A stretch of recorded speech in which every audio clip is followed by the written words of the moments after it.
देशातल्या पहिला महिला सर्परक्षक वनिता बोराडे यांना राष्ट्रपती कार्यालयातून स्वातंत्र्य दिन कार्यक्रमाचं विशेष निमंत्रण देण्यात आलेलं आहे। भारतीय डाक विभागाच्या विशेष दूतांमार्फत हे निमंत्रण वनिता यांना पाठवण्यात आले। बुलढाण्यातील वनिता बोराडे या गेल्या अनेक वर्षांपासून वन्यजीवांच्या संरक्षणाचं आणि संवर्धनाचं काम करत आहेत।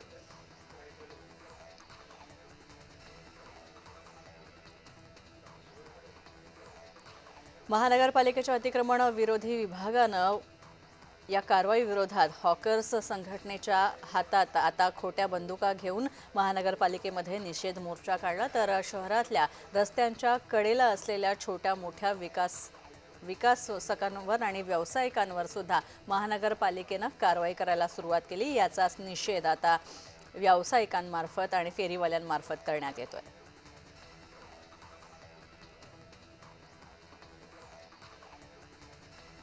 येवला तालुक्यातील म्हसोबावाडी इथं वस्तीशाळा परिसरामध्ये अतिक्रमण विरोधी विद्यार्थ्यांनी आंदोलन केलेलं आहे। तर रस्त्यावरील अतिक्रमण काढून रस्ता खुला करून द्यावा या मागणीसाठी ग्रामस्थ आणि विद्यार्थ्यांनी येवला पंचायत समिती कार्यालयासमोर उपोषण केलं।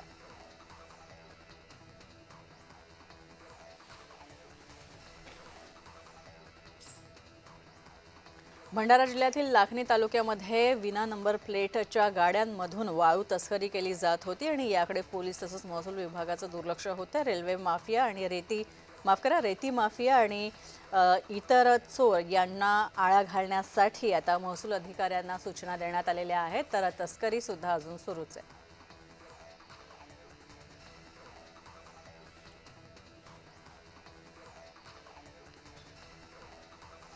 मराठा आंदोलक मनोज जरांगे पाटील यांच्या चलो मुंबई यात्रेच्या स्वागतासाठी पैठण तालुक्यामध्ये नियोजन बैठक घेण्यात आली। तर मराठा समाजाला ओबीसीतून आरक्षण मिळावं या मागणीसाठी 27 ऑगस्टला अंतरवाली सराटी इथं मुंबईकडे यात्रा रवाना होईल।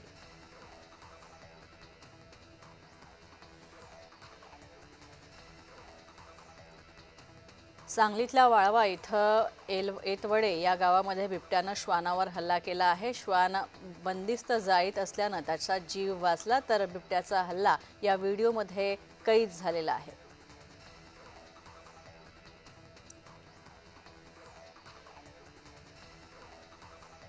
भारतीय जवानांच्या प्रति कृतज्ञता व्यक्त करण्यासाठी आणि प्रेम आदर व्यक्त करण्यासाठी शिर्डीहून श्रीनगरपर्यंत रक्षा यात्रा काढण्यात येणार आहे। या रक्षा यात्रेला सुरुवात झाली असून रक्षाबंधनाच्या निमित्तानं आयोजित करण्यात आलेल्या या यात्रेमध्ये देशभरातून जमा करण्यात आलेल्या राख्या या 2200 किलोमीटरचा प्रवास करून श्रीनगरला पोहोचवल्या जातील।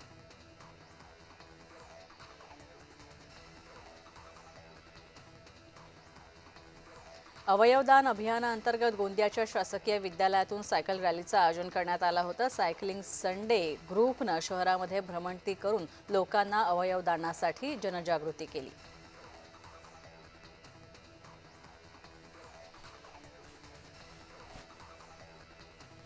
दौंडच्या यवतमध्ये सलग 14थ्या दिवशी सुद्धा जमावबंदी लागू आहे। जिल्हाधिकारी यासंदर्भात बैठक घेऊन जमावबंदी कायम ठेवायची की काढायची यासंदर्भात निर्णय घेतील।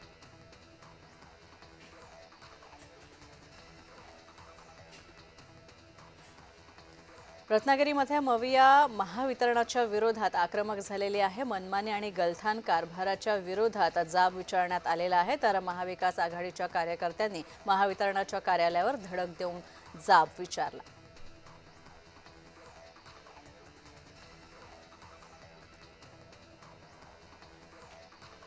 हिंगोलीमध्ये श्रावण महिन्यामध्ये नागनाथांचं दर्शन घेण्यासाठी अनेक भागांमधून भव्य कावड यात्रा निघतात। तर शिवसेनेचे आमदार संतोष बांगर यांनी कावड यात्रेचं आयोजन केलं होतं। याला उपमुख्यमंत्री एकनाथ शिंदे सुद्धा उपस्थित राहतील।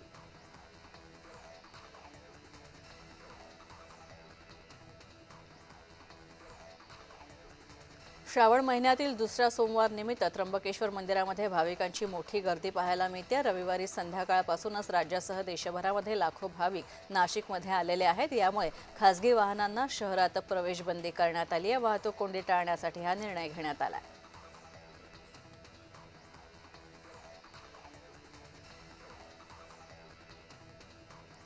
नाशिकच्या गोदाकाठी असलेल्या कपालेश्वर मंदिरामध्ये देखील श्रावणी सोमवाराच्या निमित्तानं मोठ्या प्रमाणात भाविक दर्शनासाठी गोळा झालेले आहेत। महादेवाच्या मंदिरात नंदी नसलेले हे देशातलं एकमेव मंदिर म्हणून ओळखलं जातं। मंदिरात जाऊन दर्शन केलं तर 12 ज्योतिर्लिंगांचं दर्शन मिळतं आणि पुण्य मिळतं अशी धारणा इथल्या भक्तांची आहे।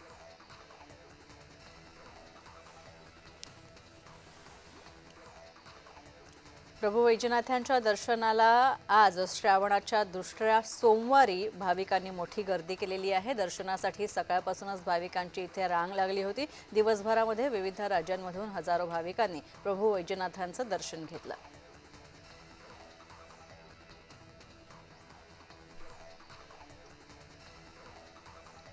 पुणे जिल्ह्यातील ज्योतिर्लिंग भीमाशंकर इथं दुसऱ्या श्रावणी सोमवारानिमित्त पहाटेची महापूजा आणि आरती आटोपल्यानंतर मंदिरमध्ये भाविकांनी दर्शनासाठी गर्दी केली आहे। तर राज्यभरातील आणि देशभरातील लाखो भाविक भीमाशंकर इथं महादेवांच्या दर्शनासाठी येतात।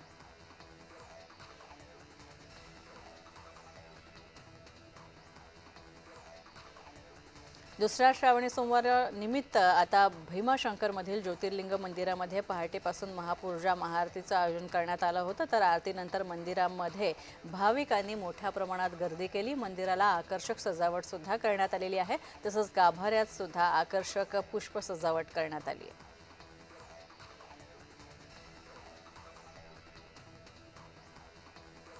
हिंगोलीमध्ये प्रभू नागनाथ यांच्या दर्शनासाठी भाविकांनी मोठ्या प्रमाणात हजेरी लावलेली आहे। तसंच दुसऱ्या श्रावणी सोमवारानिमित्त हर हर महादेवाचा जयघोष करत मंदिर परिसर दुमदुमून गेला। परराज्यातून सुद्धा मोठ्या प्रमाणात भाविक औंढा नागनाथांच्या दर्शनासाठी येतात।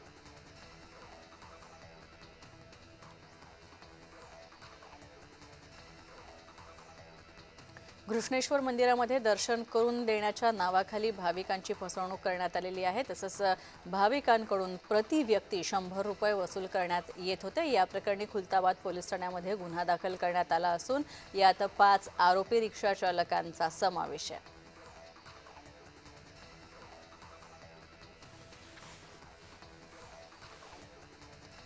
12 ज्योतिर्लिंगांपैकी 8वं ज्योतिर्लिंग असलेल्या औंढा नागनाथमध्ये दर्शन घेण्यासाठी भाविकांची मोठी रीघ लागलेली आहे। रविवारी मध्यरात्रीपासूनच नागनाथांचं दर्शन घेण्यासाठी भाविकांनी इथं उपस्थिती लावायला सुरुवात केली होती। तसंच कडेकोट पोलीस बंदोबस्त मंदिर प्रशासनानं ठेवला आहे।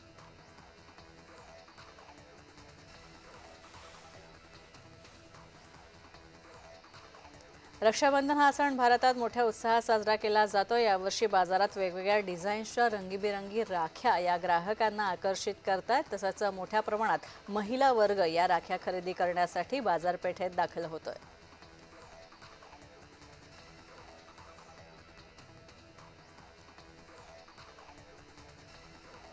खानदेशाचे आराध्य दैवत असलेल्या कानबाई मातेच्या घरोघरी आता स्थापना करण्यात आलेली आहे। श्रावण महिन्यातील पहिल्या रविवारी नागपंचमीनंतर कानबाई मातेची स्थापना घरोघरी करण्यात येते। मोठ्या आदराने आणि भक्तिभावात कानबाई मातेचा उत्साह खानदेशमध्ये साजरा करण्यात येतो।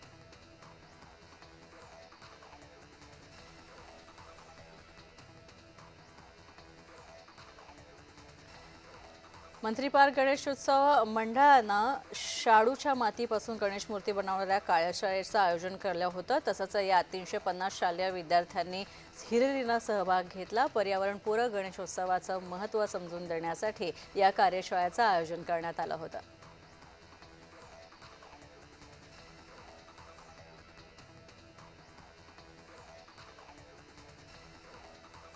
मुंबई गोवा महामार्गावर हातखंबा गॅस टँकरचा अचानक अपघात झाला। हा टँकर अचानक उलटला। गेल्या 8 दिवसांमधला हा दुसरा टँकर अपघात आहे। अपघात वाढत असल्यामुळे ग्रामस्थ आक्रमक झालेत। ग्रामस्थांनी रास्ता रोको आंदोलन केलं।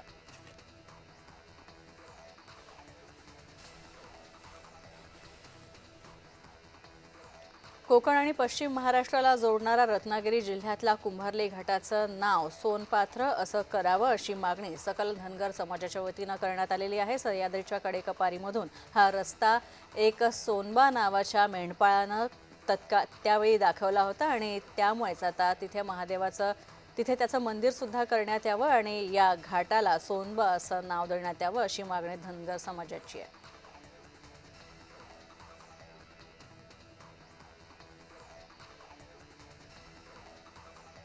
साताऱ्यातील सज्जनगडावर तरुणानं रील्स आणि सेल्फीसाठी स्टंटबाजी केलेली आहे. धोकादायक कठड्यावरून उभं राहून या तरुणानं स्वतःच्या सेल्फीज काढल्या, तर सोशल मीडियावर त्यांच्या रील्सचा व्हिडिओसुद्धा अपलोड केलेला आहे. युवकावर लवकरात लवकर कारवाई करावी अशी मागणी ग्रामस्थांनी केली आहे.